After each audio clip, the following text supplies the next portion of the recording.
মেথছৰ next MCQ আমি আলোচনা কৰিম তলৰ কোণটো ত্ৰিভুজৰ দুটা অনুৰূপ বাহুৰ অনুপাত সদায় একে in which triangle the ratio of corresponding sides always equal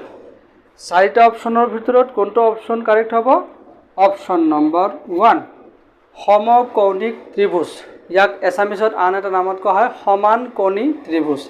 ইংৰাজীৰ নামটো সেম ইকুইএঙ্গুলাৰ ট্ৰায়াঙ্গল তোমালোকক আগৰ ভিডিঅ'ত শিকাইছিলো যে সমকৌণিক ত্ৰিভুজ বা ইকুইএঙ্গুলাৰ ট্ৰায়াঙ্গল কোনবিলাক আছিল যে যি দুটা ট্ৰায়াঙ্গলৰ দুটা হওক বা তিনটা হওক বা হাজাৰটা কোনো কথা নাই